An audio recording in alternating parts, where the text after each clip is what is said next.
महाभारत में एक प्रसंग आता है कि उनके गुरुजी ने कहा कि खेत की मेड़ जो है वो टूटने न पावे, वर्षा हो रही है, बेटा जाकर उसकी रक्षा करो। वहां गए, उनको मेड़ बांधना आता नहीं था और गुरु की आज्ञा थी कि मेड़ टूट करके खेत का पानी बाहर न जाने पावे।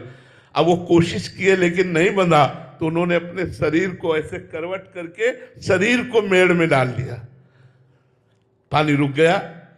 अब हटते हैं तो पानी जाता है, गुरु आज्ञा को उल्लंघन होता है। ऐसे गर्दन की सांस लेते रहे पूरे शरीर, पूरी रात हो गई।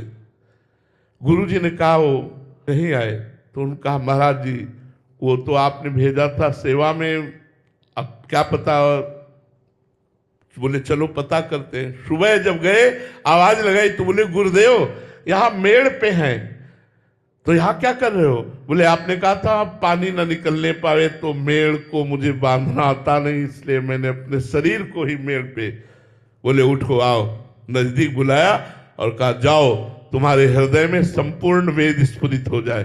पढ़ना थोड़ी पड़ा है, गुरु कृपा से वेद भगवान उनके वाणी पर प्रकट हो गए, स्वयं प्रकट हो गए। गुरु सेवा, गुरु अधीनता बहुत बड़ी बात है। भगवान शंकराचार्य जी की सेवा में श्री त्रोटकाचार्य जी रहते थे। वो कभी जैसे वेदांत चर्चा हो रही कभी नहीं बैठते थे। भगवान शंकराचार्य के कभी वस्त्र धो रहे, कभी वो शरीर सेवा में रहते थे। तो एक दिन गंगा स्नान करके आदि गुरु शंकराचार्य जी आए और उन्होंने कहा शिष्यों ने कि गुरुदेव इस श्लोक की व्याख्या कीजिए। तो उन्होंने कहा त्रोटक को भी आ जाने दो। तो सबने हंसी उड़ाई कि पढ़े न लिखे, वो केवल शरीर सेवा में रहते, उन्हें आत्मा से तो कोई मतलब नहीं, तो क्या उनके सामने वेदांत। तो भगवान शंकराचार्य जी ने कहा तुम गुरु सेवा को इतना लघु भाव से देखते हो। बुलाया और कहा बेटा इस श्लोक की व्याख्या कर दो। तुरंत वही गुरु पद पर बैठे त्रोटकाचार्य पदवी पर तुरंत, अरे गुरु कृपा ही केवलम, गुरु कृपा मोक्ष पदवी प्रदान। हाँ, कुछ लीलाएं गुरु की समझ में नहीं आती हमारी, क्योंकि वो मानसिक धरा से ऊपर होते हैं। तो हमें उनकी आज्ञा पर चलना चाहिए, उनका अनुकरण नहीं करना चाहिए।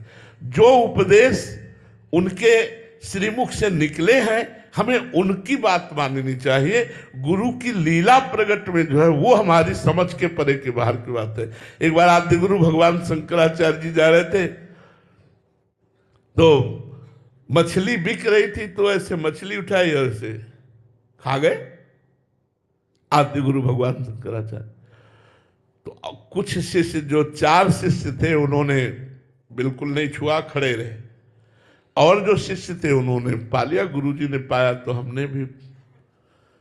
गुरुदेव ने देखा, आगे चले। अब वो तो महायोगी शंकर स्वरूप है।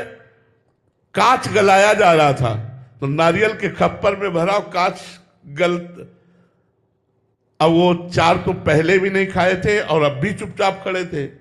जो और पीछे अनुयायी थे अब वो सब मुंह ताके, तो उनका भाई पियो। और कहा गुरुजी मर जाएंगे जो पियोगे, मछली क्यों खाई?